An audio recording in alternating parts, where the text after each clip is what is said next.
Hello guys, welcome to my YouTube channel. In this particular lecture, we will discuss about the 12th NCERT Biology, chapter number 11, जिसका नाम है biotechnology. तो इस particular lecture में हम बात करेंगे बायोटेक्नोलॉजी के बारे में।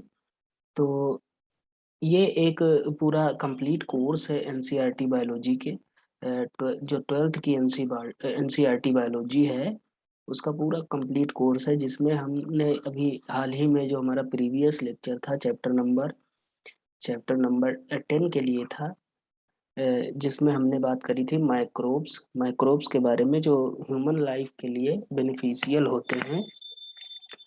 ओके। तो इस पर्टिकुलर लेक्चर में हम अब बात करेंगे, ये 11th चैप्टर है। इसमें हम बात करेंगे व्हाट इज बायोटेक्नोलॉजी।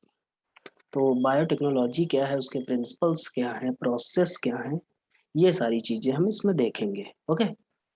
तो सबसे पहले देखते हैं व्हाट इज बायोटेक्नोलॉजी। बायोटेक्नोलॉजी है क्या, ये देखते हैं पहले।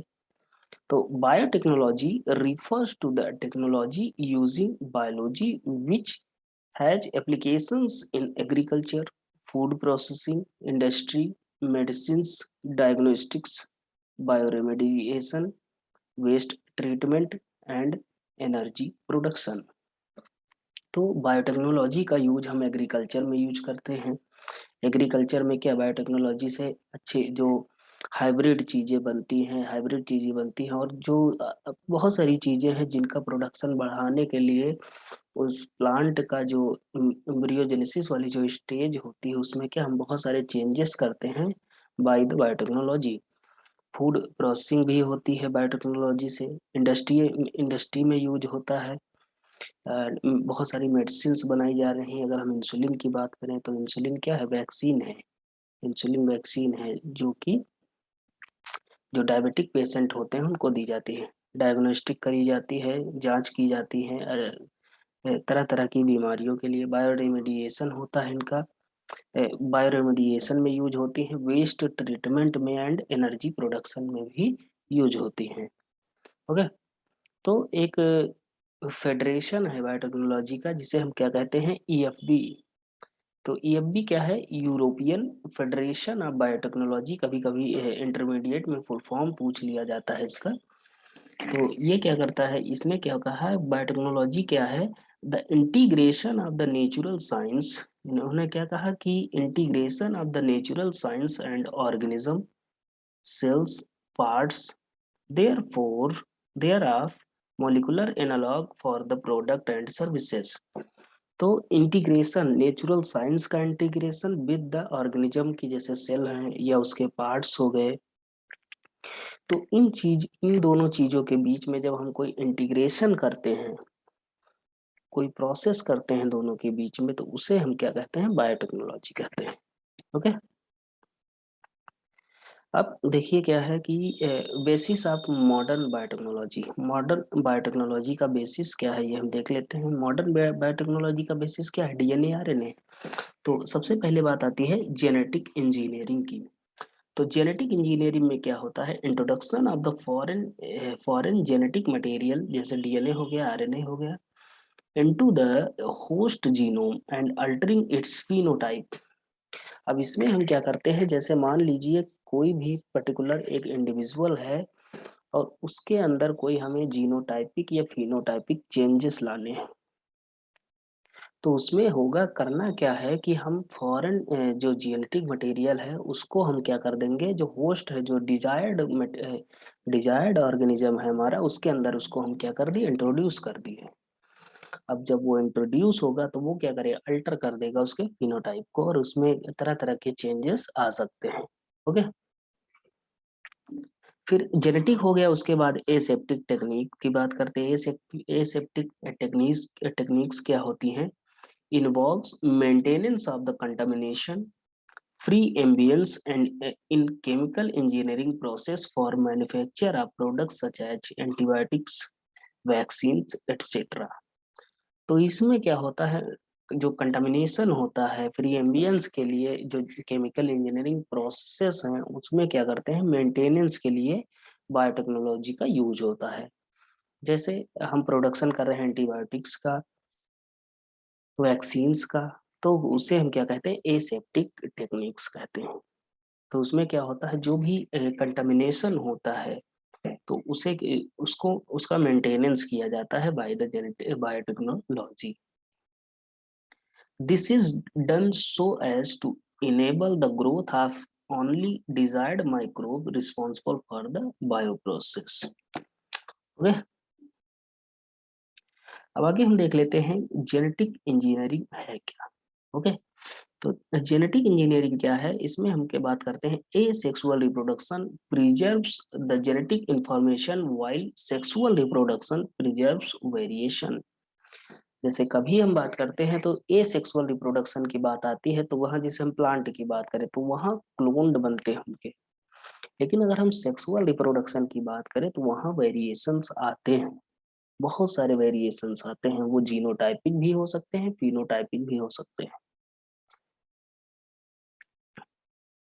अब बात करते हैं आगे, plant and animal hybridisation procedures often result in introduction of undesirable genes along with the desirable ones। अब जैसे बात करते हैं, जैसे मान लीजिए हम बात करें प्लांट एंड जो एनिमल का हाइब्रिडाइजेशन होता है, तो उसमें क्या होता है, जैसे मान लीजिए कोई एक पर्टिकुलर, हम बात करते हैं, यहाँ वीट की बात कर रहे हैं, वीट की बात कर रहे हैं, यहाँ है क्या है, जैसे मान लीजिए इसकी पैदावार जो प्रोडक्टिविटी है कम है, लो प्रोडक्टिविटी है ना, तो इसको हमको बढ़ाना है। तो इसमें हम क्या करेंगे, जो फॉरेन जेनेटिक मटेरियल है उसको इंट्रोड्यूस कर देंगे, और इसमें क्या आएंगे, अल्टर हो जाएंगे, जो इसके जीनोटाइप्स होंगे वो अल्टर हो जाएंगे। अब आगे की बात करते हैं कि जेनेटिक इंजीनियरिंग इंक्लूड्स, ये क्या क्या होता है इसमें जेनेटिक इंजीनियरिंग में, creation of the recombinant DNA, recombinant DNA की टेक्नोलॉजी अभी हम आगे पढ़ेंगे। जीन क्लोनिंग होती है, gene transfer into the host organism. तो जेनेटिक इंजीनियरिंग में तीन चीजें, एक तो रिकॉम्बिनेंट डीएनए बनाना है, फिर जीन क्लोनिंग होगी, उसके बाद क्या होगा, डीएनए ट्रांसफर किया जाएगा इनटू द होस्ट ऑर्गेनिज्म। अब यहाँ बात करते हैं कि the introduced piece of the DNA does not replicate in the host unless it is integrated with the chromosome of the host. जो इंट्रोड्यूस पीस होता है वो रेप्लिकेट नहीं करता है, वो वो करता क्या है, इंटीग्रेट होता है, जो क्रोमोसोम, जो होस्ट का क्रोमोसोम होता है उसके साथ इंटीग्रेट होता है, और उसमें क्या करवाता है, रेप्लिकेशन करवाता है। For getting replicated, the foreign DNA must integrate into the host DNA sequence having origin of replication. When this integration occurs, और जब ये इंटीग्रेशन हो जाता है तो उसके बाद क्या होता है, फॉरेन डीएनए रेप्लिकेटेड, और उसके बाद फॉरेन डीएनए क्या करता है, रेप्लिकेट करता है, and many copies are formed. This process is called cloning, और इस प्रोसेस को हम क्या कहते हैं, क्लोनिंग कहते हैं। The process of the formation of the multiple identical copies of the DNA. तो क्लोनिंग क्या क्या होती है, ये क्या है, it is a process of formation of multiple identical copies of the DNA, उसे हम क्या कहते हैं, क्लोनिंग कहते हैं। तो ये इंटरमीडिएट में बहुत ज्यादा पूछा जाता है कि क्लोनिंग क्या होती है, तो उसके बारे में यहाँ लिखा हुआ है। ठीक है? अब देखिए यहाँ कॉन्स्ट्रक्शन कैसे किया जाता है रिकॉम्बिनेंट डीएनए का, उसको हम देखते हैं। तो यहाँ हम करते क्या है कि एक प्लाज्मिड का डीएनए आइसोलेट करते हैं। तो plasmid autonomously replicating circular extra chromosomal DNA is isolated. एक मान लीजिए कोई प्लाज्मिड है, उसका हमने क्या कर दिया, उसको हमने क्या कर दिया, आइसोलेट कर लिया। ओके, और एक क्या कर दिया, फॉरेन डीएनए ले लिया, डिजायर डीएनए ले लिया, और उसके हमने क्या कर दिया, इसमें क्या करवा दिया, कटिंग करवा दिया। कटिंग किससे करवाएंगे, रिस्ट्रक्शन एंडोन्यूक्लियस से। तो ये कई सारे पीसेस में क्या होगा, कट जाएगा। अब इसको हम क्या करेंगे, इंट्रोड्यूस कर देंगे विद द प्लाज्मिड का जो एक्स्ट्रा क्रोमोसोमल डीएनए है उसके साथ। अब मान लीजिए ये प्लाज्मिड का हाफ है, और एक मिनट रुकिएगा, अब ये हाफ मान लीजिए हमारा क्या है, जो हमने, हमारा डिजायर डीएनए, उसको ले लिया, है ना। अब इसको हम क्या करेंगे, कोई होस्ट बैक्टीरिया होगी जो मल्टीप्लिकेशन जिसमें बहुत ज्यादा हाई रेट होता है, उसके अंदर क्या कर देंगे, इंट्रोड्यूस कर देंगे विद द वेक्टर। और वेक्टर यहाँ क्या होगा, प्लाज्मिड। अब जब प्लाज्मिड यहाँ जाएगा तो इसके अंदर क्या है, एक आरडीटी है, मतलब एक हाइब्रिड डीएनए है। अब यहाँ जाके ये क्या करेगा, मल्टीप्लाई करेगा और बहुत सारे रिकॉम्बिनेंट डीएनए का फॉर्मेशन करेगा। इसके बाद यहाँ स्क्रीनिंग होती है, जो नॉन रिकॉम्बिनेंट होते हैं उनको हटा दिया जाता है, जो रिकॉम्बिनेंट बन जाते हैं उन्हें हम फर्दर प्रोसेस के लिए आगे बढ़ा देते हैं।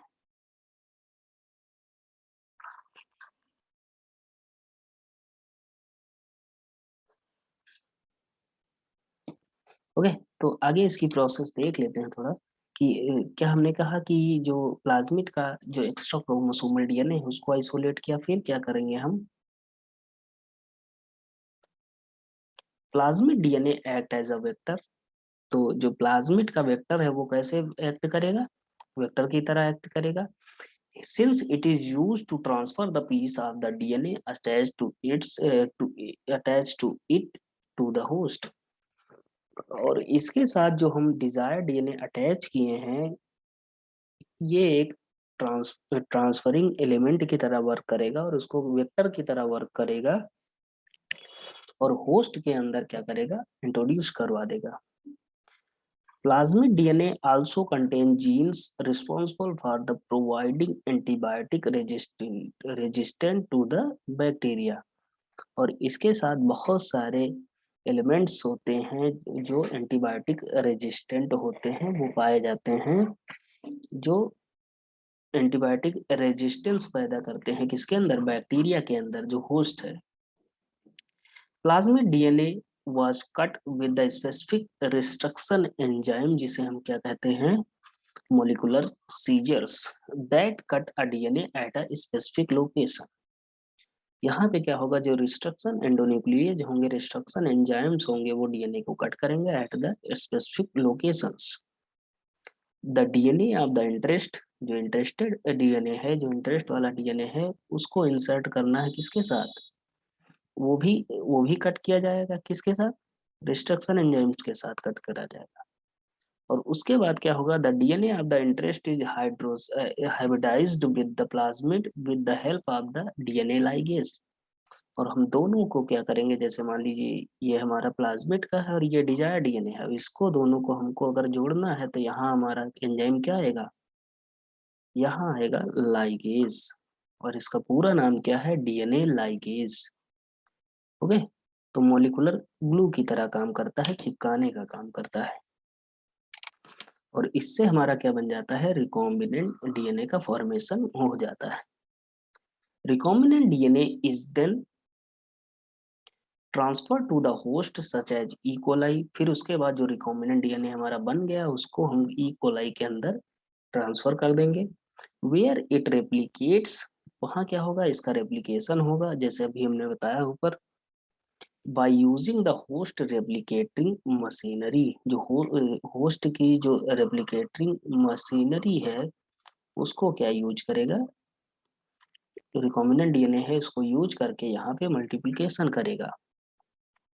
When E. coli is cultured in a medium containing antibiotic, only cells containing recombinant DNA will be able to survive due to the antibiotic resistant gene, and one will be able to isolate the recombinants।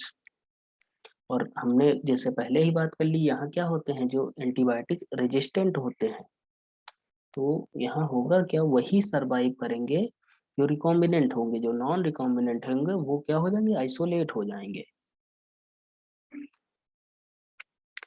अब आगे देखते हैं कौन कौन से enzyme use होते हैं। तो restriction enzyme as a tools of the RDT, RDT के रिस्ट्रक्शन एंजाइम कौन कौन से टूल्स हैं यहाँ देख लेते हैं। Restriction enzymes are specialised enzyme that recognise and cut a particular sequence of the DNA. जो रिस्ट्रक्शन एंजाइम होते हैं वो क्या करते हैं, डीएनए को कट करते हैं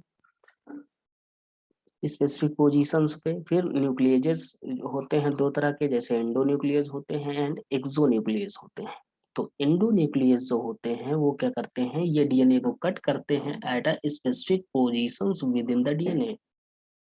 और जो एक्सोन्यूक्लियस होते हैं, ये जो एंड होते हैं, जो nucleotide at the end of the DNA होते हैं, जैसे मान लीजिए ये डीएनए हो गया, तो इनका जो ये एंड है, इनका जो एंड होगा यहाँ पे कट करेगा, यहाँ पे कट करेगा। ओके, तो उसे हम क्या कहेंगे, एक्सोन्यूक्लियस। यहाँ लिखा क्या है इसकी डेफिनेशंस क्या है, cut the DNA at the end, ये एंड पे कट करता है। फिर आगे देखते हैं, every restriction enzyme identify different sequences, recognition sequence जिन्हें हम कहते हैं। Over 900 destruction enzymes have been isolated, all of which recognize the different type of the sequences। लगभग 900 तरह के रिस्ट्रक्शन एंजाइम को आइसोलेट किया गया है, और हर तरह का जो एंजाइम है, रिस्ट्रक्शन एंजाइम, वो डिफरेंट तरह के सीक्वेंसेस को रिकॉग्नाइज करते हैं।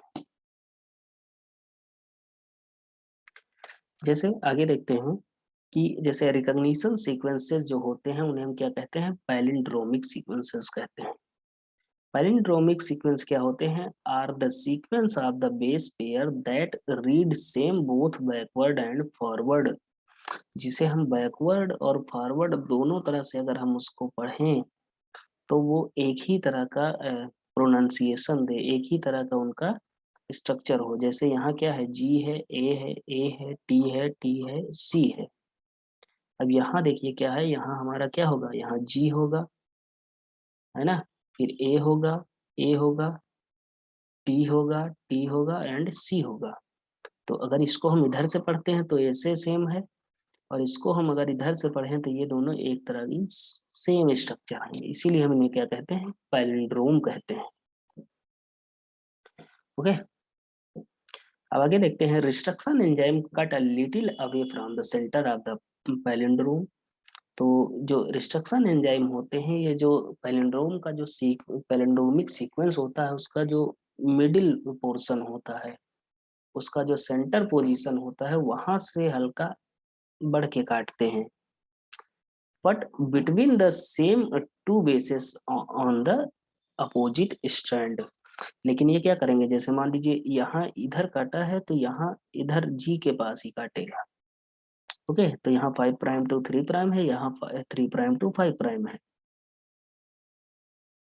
अब जैसे इसकी कटिंग हो गई, तो अब बनेगा क्या यहाँ, अब जैसे हमने इसको कट किया तो क्या बनेगा, जैसे इसको हमने कट किया है तो जी है, ए है, टी है, सी है।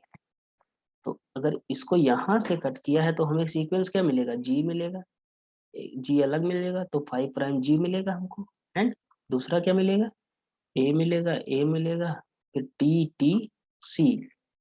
ओके, फिर नीचे वाला कट करते हैं उसी तरह से। अब नीचे वाले को हमने क्या पढ़ा था, कि वहां क्या था, जी था, ए था, टी था एंड सी था। अब यहाँ इसको इधर कट किया है, तो यहाँ हमें क्या मिलेगा, 3' जी मिलेगा, है ना, सॉरी 5' जी यहाँ भी मिलेगा, है ना।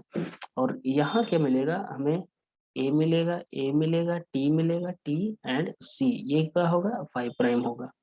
तो यहाँ दो तरह के स्ट्रैंड हमको मिलेंगे, इन्हें हम क्या कहेंगे, स्टिकी एंड कहते हैं। Okay, sticky end form hydrogen bond with their complementary counterpart with the help of the DNA ligases। और जो स्टिकी एंड होते हैं, ये क्या करते हैं, हाइड्रोजन बॉन्ड का फॉर्मेशन करते हैं। और जैसे मान लीजिए ये स्टिकी एंड है, तो यहाँ क्या बनेगा, ये हाइड्रोजन बॉन्ड बनाएगा, और ये इधर से हाइड्रोजन बॉन्ड बनाएगा। इन्हें हम क्या कहेंगे, स्टिकी एंड कहते हैं। ओके, और all these process form the basis of the RDT। ये जितनी भी प्रोसेस हैं, ये क्या करते हैं, बेसिक है, बेसिस ऑफ द RDT बनाते हैं। ओके, तो अब देखिए, यहाँ देखिए ये प्रोसेस क्या है, रिस्ट्रक्शन एंजाइम का अगर एक्शन देखें तो ये देखिए, यहाँ जैसे हमने एक डीएनए ले लिया और एक यहाँ ले लिया, तो यहाँ क्या है, the enzyme cut both DNA at the same site. तो कोई एंजाइम है वो सेम साइट पे अगर कट करेगा, ये सेम साइट पे कट कर रहा है, तो देखिए यहाँ तो स्टिकी एंड बन गया, यहाँ अगर यहाँ पे कट कर दिया इसको, अगर यहाँ पे कट कर दिया तो ये जी अलग हो जाएगा और ये ए टी टी सी अलग हो जाएगा। तो यहाँ स्टिकी एंड बना, तो उसका कॉम्प्लीमेंट्री ये हो गया, और नीचे का ये हाइड्रोजन बॉन्ड का फॉर्मेशन करेगा, वही तो होगा ना। तो DNA fragment join at sticky end, अब ये दोनों क्या करेंगे, एक दूसरे से जुड़ जाएंगे। अब जुड़ेंगे कैसे, यहाँ जी था, अब इस यहाँ बनाना इसको क्या है, यहाँ इसको क्या बनाना है, ए ए टी टी बनाना है, समझ गए। तो ये दोनों क्या हो गए, एक दूसरे से जुड़ गए, और इसे हम क्या कहेंगे, इसे ही हम क्या कहते हैं, रिकॉम्बिनेंट डीएनए कहते हैं। ओके, अब देखिए यहाँ बात आती है naming of the restriction enzyme. तो फर्स्ट लेटर जो होता है वो genus of the organism which is enzyme, which which the enzyme is derived. जैसे हम इस्चेरिचिया कोलाई की बात करते हैं, तो ई कोलाई जो होता है, तो